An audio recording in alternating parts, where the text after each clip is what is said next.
kok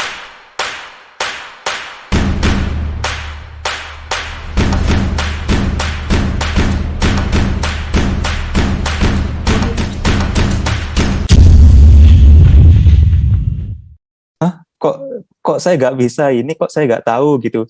Kalau tahu basicnya nanti ada permasalahan apapun baik di semester atas atau di dunia kerja nanti bakal bisa teratasi sendiri gitu. Halo teman-teman semuanya, kembali lagi bersama saya Rio Hilmawan Bagas Triasoro di channel Rio Bagas. Oke, kembali lagi di pembahasan Studienvorbereitung in Deutschland. Nah, sebelumnya kan kita udah ngomong beberapa tentang cerita lulus beberapa teman-teman kita yang udah kuliah di Jerman gitu, mulai dari HTW Berlin, terus juga FU Berlin. Nah, sekarang kita pindah ke Frankfurt nih, jangan di Berlin mulu lah, bersama Gus Miftah. Oke, halo Gus Miftah, gimana kabarnya nih? Sehat, alhamdulillah. Ini panggilnya jangan Gus, Mas saja. Oh, Mas aja, oke, siap. Gus abal-abal saya. Oke, mungkin sebelum kita masuk ke pembahasan, kenalan dulu dong. Tak kenal maka tak aruf ya. Jadi nama saya Miftah El Asmi, biasa dipanggil Miftah. Sekarang dulu kuliah di Fachhochschule Frankfurt, jurusan Teknik Arsitektur. Dan sekarang alhamdulillah sejak tahun 2019 sudah lulus dan bekerja di arsitektur bureau di kota Frankfurt. Oke. Juga ya sibuk juga bantu-bantu di NU Jerman.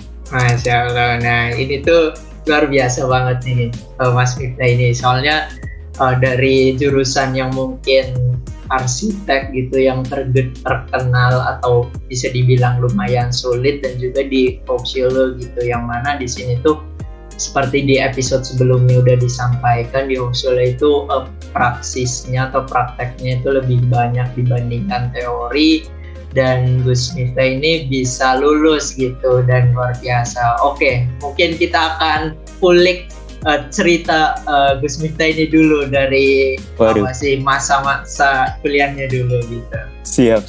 Oke, nah mungkin sebelum masuk ke beberapa hal yang personal gitu, mungkin kalau waktu normalnya sendiri buat lulus di Hochschule-nya Gus Miftah tuh berapa semester gitu, dan kisarannya tuh berapa tahun gitu? Sebenarnya kalau dihitung secara normal tuh dalam artian yang sesuai gitu ya, yaitu sesuai dengan modul yang ditawarkan si Hochschule itu ya 6 semester. Jadi 6 semester, terus semester ke-6-nya itu ngurusi membuat itu Bachelor Arbeit, jadi membuat skripsi 6 semester. Tapi kadang-kadang ada yang normalnya juga itu agak nambah ya semesternya karena ada lain hal gitu, jadi 8 semester. Biasanya 2 semesternya itu teman-teman yang ada di kampus saya tuh sambil kerja juga Studentenarbeit gitu di arsitektur bureau, atau mungkin ada beberapa modul yang belum lulus jadi harus ngulang lagi gitu. Jadi 6 sampai 8 tuh insya Allah normal sih. Oke, tapi ada kayak batasan maksimalnya gitu nggak sih Gus di Hochschule gitu, berapa semester? Sebenarnya batasan maksimal setahu saya nggak ada, tapi yang menjadi batasan untuk kita Ausländer itu kan visa sebenarnya. Jadi 10 tahun itu sebenarnya batasannya. Oh, oke. Jadi dalam waktu 10 tahun itu pokoknya harus selesai S1-nya gitu ya, Gus? Bener, bukan S1 ya. Jadi 10 tahun itu kita dikasih jatah untuk studi, jadi untuk belajar dan kuliah di Jerman. 10 tahunnya itu mau dipakai untuk S1, S2, monggo. Atau misalnya jurusannya susah, 10 tahun tuh S1 doang, monggo, tapi jangan sampai lebih dari 10 tahun. Itu untuk Ausländer.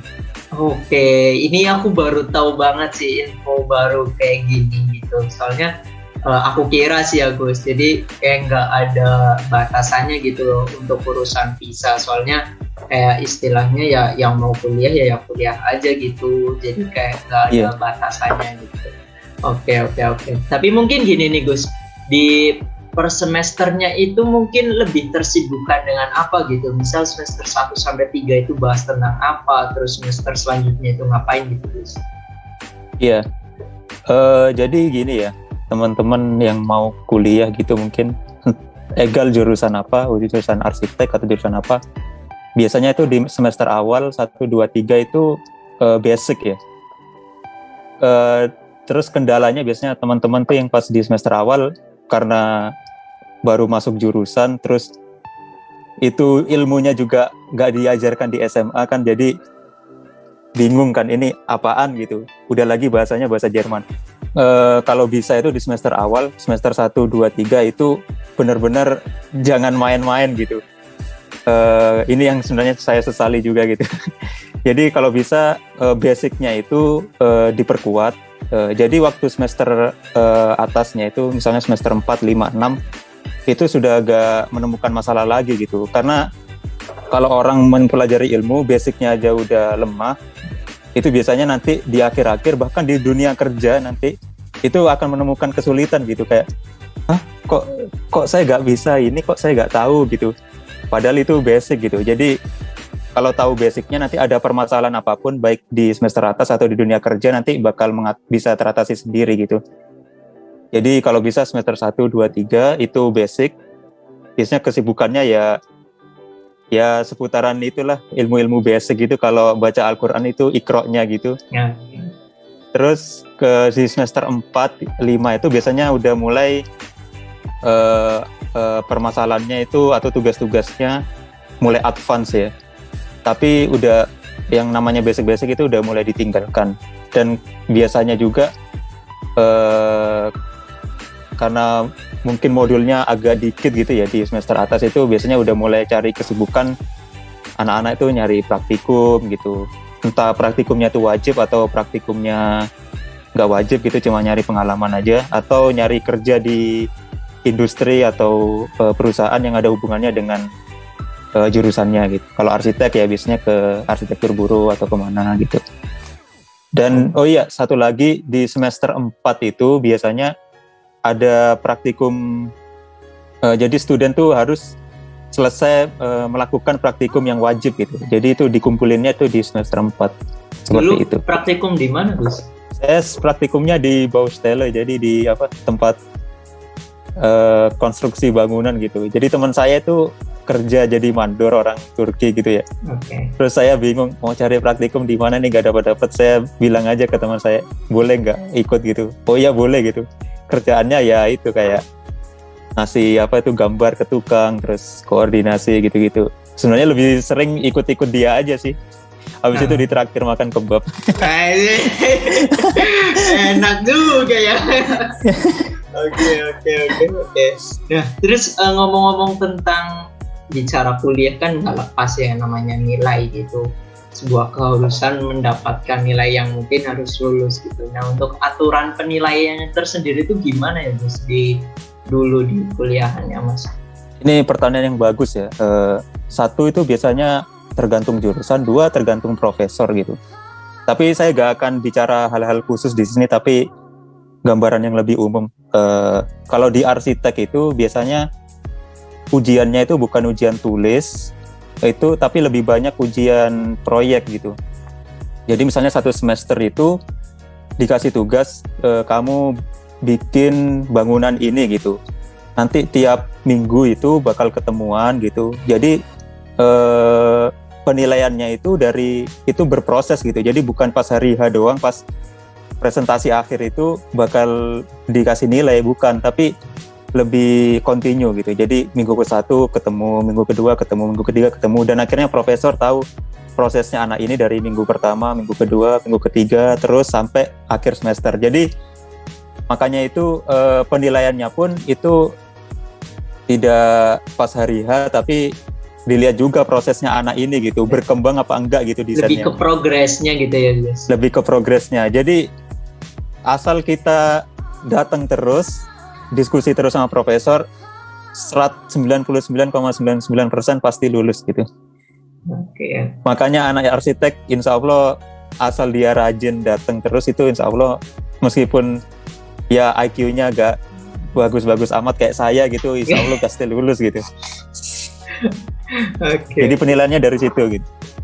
Kalau langsung datang tiba-tiba ujian gitu, nggak pernah datang ini minggu-minggu awal, terus tiba-tiba datang aja terus presentasi, biasanya meskipun desainnya bagus gitu, tapi biasanya ya nggak terlalu diapresiasi gitu sama profesor karena nggak tahu prosesnya. Oke, tapi mungkin tetap ada kayak klausur kayak gitu nggak sih, Gus? Ada, tapi cuma beberapa modul paling 4 atau 3 gitu, ujian tulis, ujian lisan gitu. Oh. Tapi selebihnya ya kayak yang tadi saya bilang gitu. Oke, paham. Berarti memang benar banget sih, kita kan memang yang di Hong sudah dipersiapkan buat yang benar-benar real buat dunia kerjanya gitu. Jadi ya memang ketika Gus Miftah ini arsitek kayak gini pun ya otomatis ya kerjaan di kuliahannya pun ya memang yang berhubungan secara langsung nanti itu di prakteknya mau kayak gimana gitu. Jadi ya benar. Lebih main ke progres, planningnya gimana, terus juga nggak cuma mengutamakan hasil akhir doang gitu. Benar. Oke. Menarik banget nih Gus. Nah, mungkin bicara tentang kuliah di Jerman ya, mesti kita kan menemui banyak masalah gitu ya Gus. Nah, kalau dari Gus Miftah sendiri tuh apa gitu Gus? Dulu pas masa kuliah tuh masalah yang dihadapi itu apa aja tuh Gus? Budaya tuh bisa misalnya kayak cara menyelesaikan masalah ala orang Jerman gitu. Ya beda gitu, maksudnya kan nggak pernah kita belajar arsitek di SMA atau S3 gitu. Yang kedua, metodenya pun juga beda kayak yang tadi saya bilang, banyak.